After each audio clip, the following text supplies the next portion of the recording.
Well, close to 1.3 million men and women have given their lives for democracy since the Civil War. That's according to tallies from the Department of Defense. And Memorial Day, by design, is to remember them.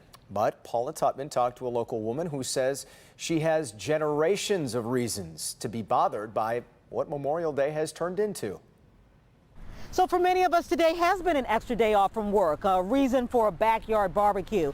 Got a great deal on some furniture, and how about that half off on clothing? But for so many people who've lost loved ones in wars, fighting for our democracy, today is something else entirely. When I talk to veterans and their family members, it's not that they necessarily resent that Memorial Day has morphed into the beginning of summer and other celebrations. It's just that so many have forgotten the real dawn of the day, which is somber remembrance. I know tons of veterans, and I know that most of them always feel forgotten. Memorial Day is about all of those troops that are no longer with us. And, they're gone but not forgotten. At 4 o'clock, we told you about the Polar Bear Unit, a brave group of men who engaged the Russians in fierce combat just after World War I. That's where we met Lorna, who has had a family member in service in every single generation and nearly every single war since the Civil War. Yeah, I had a great-great-grandfather that served in the Union Army from Michigan during the Civil War. Both my grandfathers served in World War I.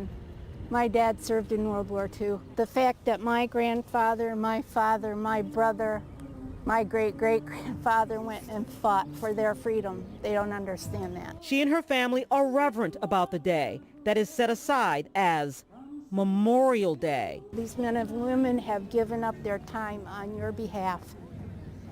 They've lost lives, spent time without family, just so you could be free, just so you could have the rights that you have the rights that you have. And we may not always agree with what you're doing, but it's because of them that you're allowed to do that. Paula Tutman, Local 4. Paula.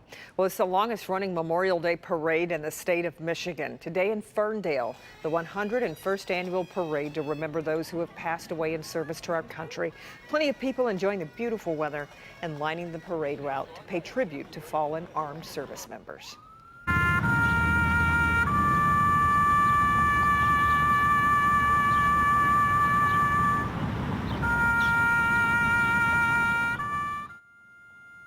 And in Berkeley, an intimate ceremony outside City Hall, taps being played, an honor guard presenting the colors, and ceremonial wreaths laid in remembrance. All across Metro Detroit, fitting tributes to those who have given their lives for our freedom.